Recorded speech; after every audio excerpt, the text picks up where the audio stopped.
What we want to do today is give you some language and some perspective to sort of know what kind of compelling story you want to tell the agency, okay, in your Phase 2 proposal. A good SBIR proposal is half of a research paper and half of a business plan merged together. And if you look at the format of it, the proposal, the front end is the technical research proposal, and the back end is the business plan. That's what it is. It's a hybrid document. The importance of it is it's typically the only communication tool you have with the agency.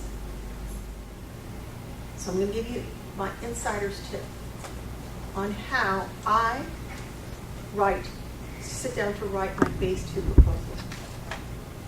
I've told friends of mine this and they go, I didn't think of this. The first thing I do is I pull up the Phase 1 proposal. I look at that document and I do a copy of it. I read through the Phase 1, and the very first thing I do on my first read through is I take every verb that was future tense and I make it past tense. You're laughing. Why?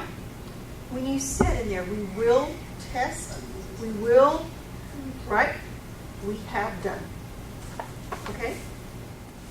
I find most companies that are never been in the SBIR program before and now are at the Phase 2 level, they think that they have to keep the same team that they had in Phase 1. And what will happen is the committees will come back and say, we proposed this really interesting Phase 2 work, but you don't have the right kind of team. So redesign your team, rethink them. And even if you don't have people within your company or your network to do the things that you need done in your new concept of Phase 2, go find them. Another reason I see Phase 2 proposals don't get funded is they don't do an adequate job on the commercialization plan, and more importantly, they didn't get what I call outside market verification. It's one thing for you to say in the commercialization plan, here's what the commercial device is going to be, and here's what the market is. And it's another thing, because that's just coming from you, it's another thing altogether to get letters from people who would be, or organizations who would be your end users. So, I like to get letters of support from the end users, your potential customers, that verify, yes, here's the market, here's what we see going on in the market, here's why a device like yours or a system like yours would make a difference to us.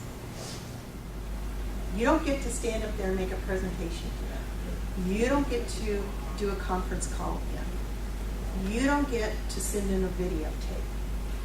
You've got this one document and everything is writing on it. So it's got to be good.